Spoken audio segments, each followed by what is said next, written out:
Juan Raúl Ferreira, de Fogón en Fogón.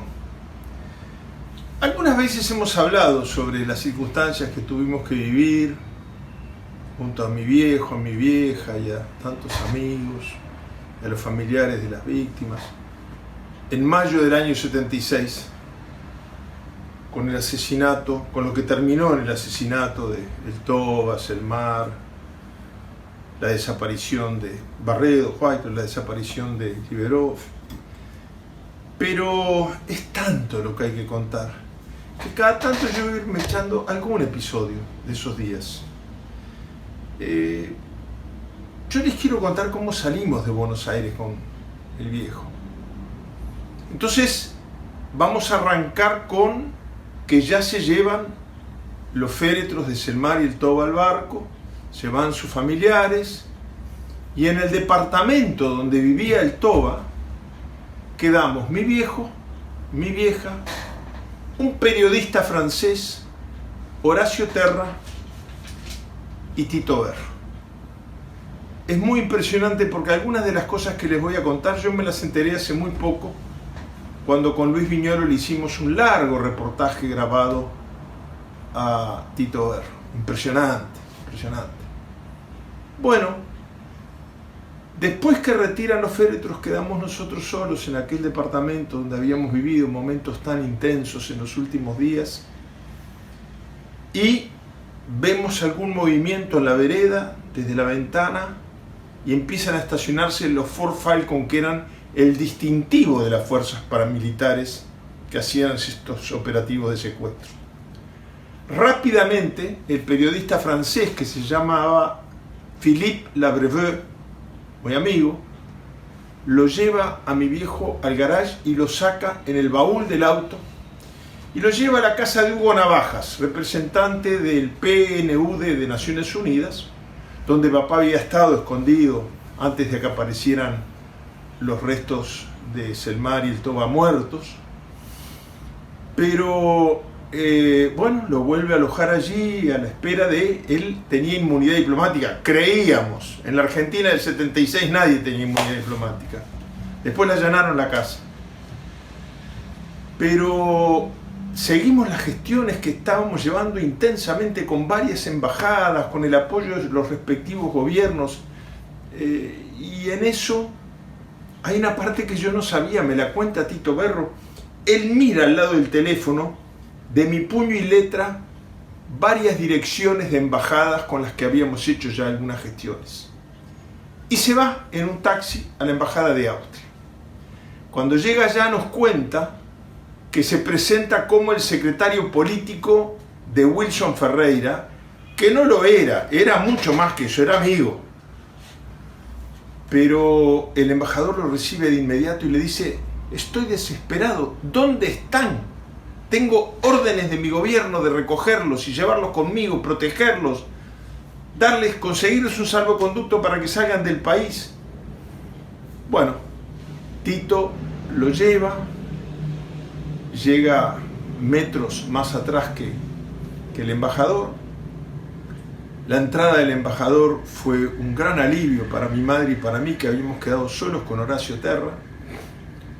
Cuando el embajador me quiere llevar su auto para que vayamos a buscar a mi padre, yo creí que volvía enseguida. Se produce algún forcejeo con la fuerza de seguridad y el embajador, Peter Müller se llamaba, metió pechera, me empujó adentro del auto y yo me doy vuelta para despedirme de Horacio y de Tito.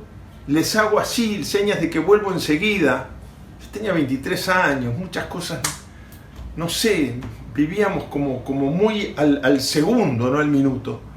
Y Horacio Terra me tira un beso y me hace que no con el dedo. Y asiente Tito Berro. Yo no me daba cuenta por qué, pero el embajador ahí me dice: yo tengo órdenes de tenerlo a usted y a su padre conmigo en la embajada. No me caía la ficha, como decimos ahora.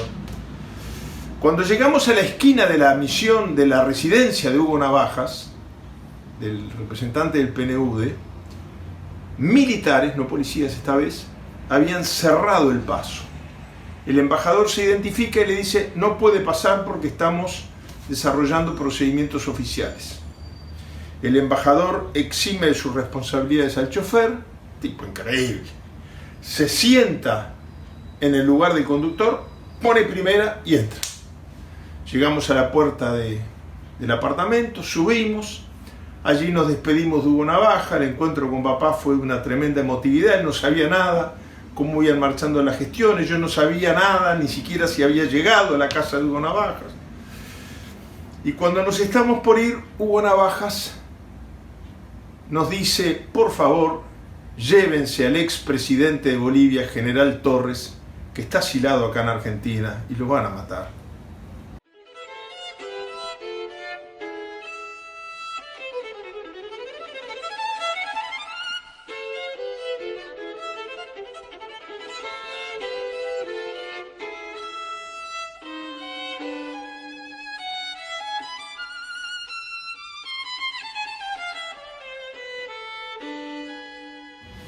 Papá lo había conocido un par de semanas antes, yo no lo conocía.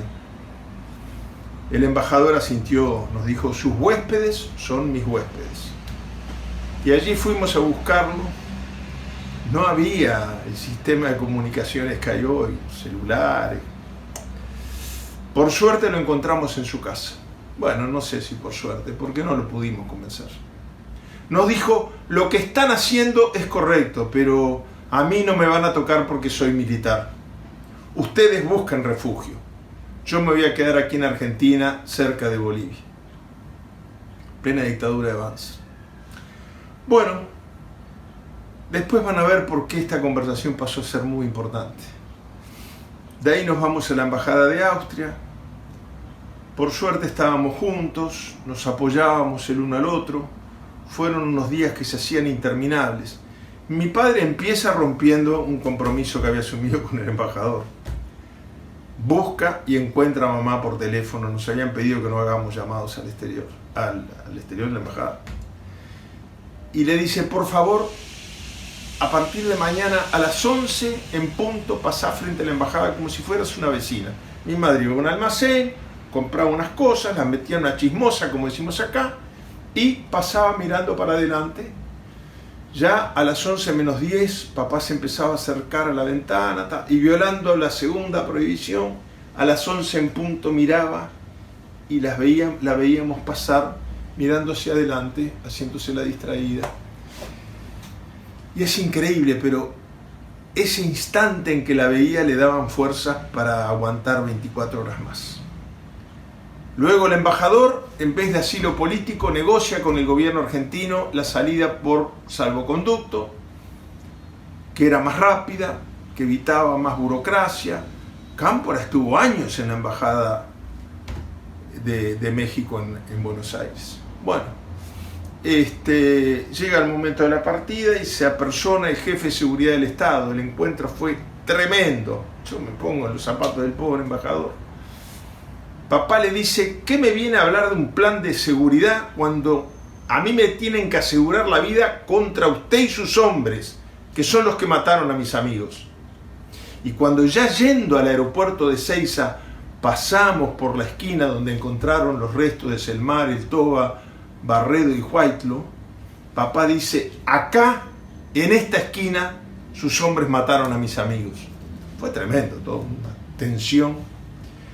Llegamos al aeropuerto de Ezeiza y en el salón que nos habían reservado, yo no sé bien cómo fue, si era acceso restringido y lo violaron, o acceso total y lo violaron, si era acceso restringido, pero llegó mi madre, llegó Raúl Alfonsín y llegaron el hermano de papá, mis tíos, el hermano de papá Juancito y su mujer. Y allí nos despedimos de ellos cuando ya el avión. No existía esto de ahora que los aviones se enchufan con una especie de canuto o gusano. Había que ir caminando hasta el avión. Ya los pasajeros habían abordado y iniciamos la marcha hacia el avión con un despliegue de custodia, una falsedad, una demagogia tremenda. Se producen dos hechos increíbles, casi que cinematográficos. Metros más allá, una fila de pasajeros se encaminaba a un vuelo del Lloyd aéreo boliviano hacia La Paz. y entre esos pasajeros estaba Hugo Navajas, a quien nosotros dábamos por eventual y muy posiblemente muerto. Rompimos la barrera de seguridad, nos apretamos los tres en un abrazo y bueno, por lo menos nos fuimos con esa buena noticia de Buenos Aires, ese hombre que tanto había hecho por nosotros. Luego, un trabajador, creo haberlo narrado en algún episodio, rompe la barrera de seguridad, nos da un abrazo y le dice a mi padre: Ferreira, los argentinos no tenemos la culpa de lo que está pasando. Fue impresionante. Cuando estábamos a bordo del avión, papá dice: no sabemos cómo se llama, no sabemos si conservó el trabajo o lo echaron, si fue preso, si lo mataron. Nos dio lo más importante que se puede dar en la vida, que es la solidaridad. Y eso es lo que quedamos en deuda con el pueblo argentino. Desde el exilio, ser solidarios con el Uruguay y con el pueblo argentino que la está sufriendo como nosotros. Cuando el avión despega, yo quiero decir que yo estoy en deuda en esto. Yo creo que le debo una gratitud a la empresa. Quiero ir a ver al representante acá en Uruguay y decírselo. Los pasajes fueron regalados por Air France. Era el primer vuelo que salía después de obtener el salvoconducto. Y después que el vuelo despliega, empieza esta rutina que un oficial dice en nombre del capitán: vamos a volar a una altitud, no sé cuánto, si va a haber turbulencias o no, todas estas cosas que es un estándar. Y cuando termina dice: al señor Wilson Ferreira y su hijo Juan Raúl, Air France les desea bienvenidos a la libertad. Papá me agarró, me apretó la mano y miramos cada uno para un lado distinto durante algunos minutos. Cuando llegamos al aeropuerto de Francia y antes de ir al Hotel Tarán, que ahí empieza toda otra etapa que vale la pena contarla con detalles más adelante, se improvisa una conferencia de prensa en el aeropuerto que es interrumpida por alguien que nos alcanza un papel que dice: acaba de aparecer el general Torres acribillado a tiros debajo de un puente. ¿Qué será que nos faltó decirle para convencerlo? Yo sé que papá se llevó eso en su mochila de la vida y yo lo sigo acarreando a cuestas. Juan Raúl Ferreira, de fogón en fogón.